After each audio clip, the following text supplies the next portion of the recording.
Почитувани, добро вечер. Малце во невообичаен период. Некаде 16:30 може би часот. Видовте уводната слика од една исто така напуштена куќа, претпоставам дека е напуштена затоа што не е за живење. Меѓутоа е во оздестетска гледна точка, ако сакате и од безбедностна гледна точка,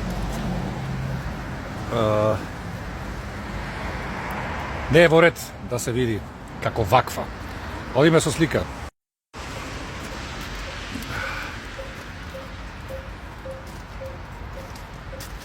Еве го куќарчето. Мислам, има на два спрата куќарчето. Речи си да нема и кровна конструкција. Тука е споредна уличка. Секако дека е и оваа куќа од висок ризик. Чекајте да видиме од другава страна. Претпоставам дека и овдешните комшиите не реагират на ништо. Куќарката. Хорор.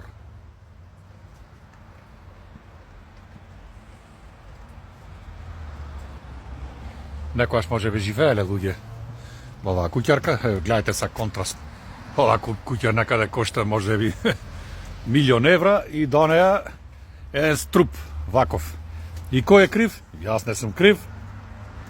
Па не е ни газдата крив. Кој знае дали газда има оваа куќа? Но ова место тука во близина порано беше затвор во 41 до 45 бугарско-фашистички затвор. Тука некаде е чувани Павел Шатев, меѓутоа за тоа во некоја друга пригода. Значи, целта ми беше само да видите куќата, која што е во близина, внимавајте, на 7 метри од автобуска постојка, на една од 5 главни улици во град Битола, еднонасочна, булевар 1 мај. Накарши е мојата прва снимка што ја направив од фабриката Иднина. Еве ја. Да зумирам ако може. Еве ја. Знаете, ова ја снимив одблиску. Ова исто така целата партал направена. Меѓутоа, никому ништо. Градска патрола. Град Битола, Тони Апостоловски. Тони Апостоловски ќе си снима и ќе си снима. И понатаму ќе снима. Нема тука да застана. Без разлика на све и на последиците. Едноставно, си дадов, си зацртав пред мене некоја си мисија, да ви снимам некаде 200 објекти како овие, предходните. Се со една цел. Да почнете да размислувате со своји глави. Да почнете да размислувате за вашата иднина, иднината на вашите блиски, иднината на вашите деца, внуци, иднината на неродените. Видовме 33 години, не мислевме ние да се префрлам од таа страна, само да преминам улицата, да го избегнам метежот. Ние веќе 33 години не мисливе. Еве и мајка ми, татко ми. И тие не мислеа. Дете бев кога му велев, излезете бре луѓе, штрајк, прајте нешто што ги оставате фирмите такаво. Абе, знаеш кај сите турци таму јас сам. Така беше, татко ми работеше во прехрана. Му ја искрадија цела фирма, ги избрка технолошки вишок. Мајка ми работеше во нова трговија. Ја избрка и неа, му го украдија Јавор, новата стокова, средната стокова, старата стокова, имаше полно. И ги оставја технолошки вишок до пензија. Џаве после се каја, меѓутоа тоа е. Знаете како? Вие не сте спремни да си го заштитите вашиот живот со животот. Вашиот живот е безвреден по ова ваше однесување кон се она што ве обкружува. Немојте да ме убедвате сега дека сте некој интелект висок и дека треба да чекате, ајде нека помини уште ова власт, уште она власт. Нас ни помина живото, бе, пријателчина. Ни помина живото. Еве, јас сум 60 години, уште колку ќе живеам, 10-15 години нека живеам, 100 нека живеам. Што направи јас во животот? На која власт му се спротистави? Ништо. Србите велат една ласта не чини пролече. Ајде бе, повелете, дојдете.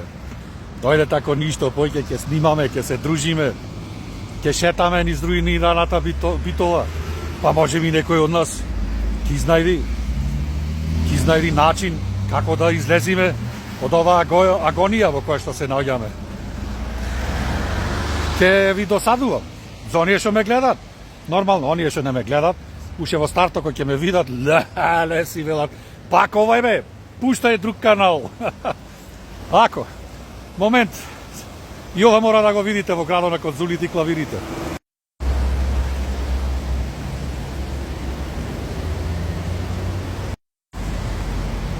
Кај сме криви ние? Ние сме криви. Не може Коњановски да биде крив. Знаете како?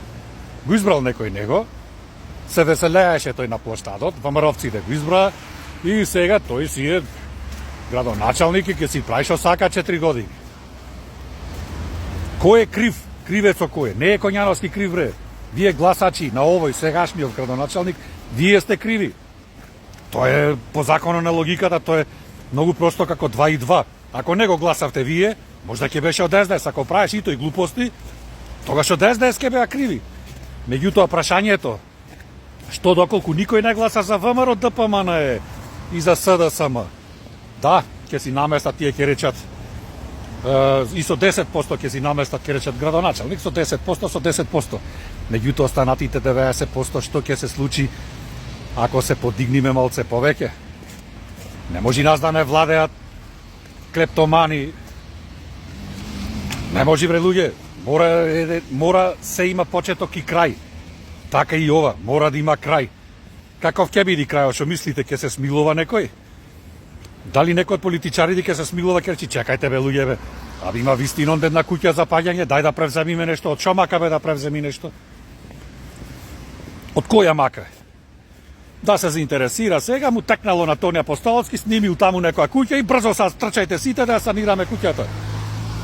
Кога може да си седи в канцеларија, покрај некој чупалина таму, покрај некој тендерчина ваму таму вона, да изиграва политичар од висок ранг, било кој, без разлика се, ја зајам воопшто, политичар во целата тковина.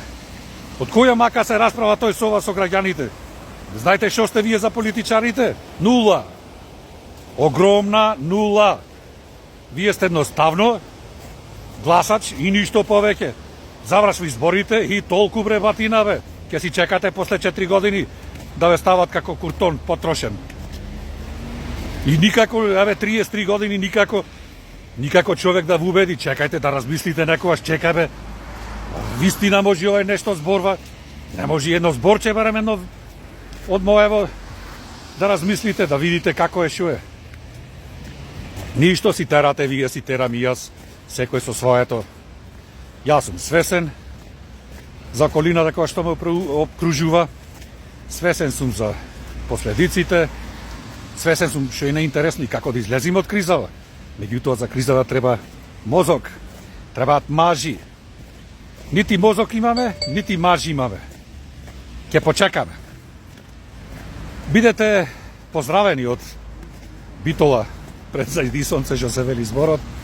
Ќе се јавам, уште има локации има, да се изначудите, ќе ви ги ваѓам секојдневно. Поздрав од градската патрола Битола, Тони Апостоловски. Секој добро македонецу, каде и да се наоѓаш на земјината плоча. Пријатно.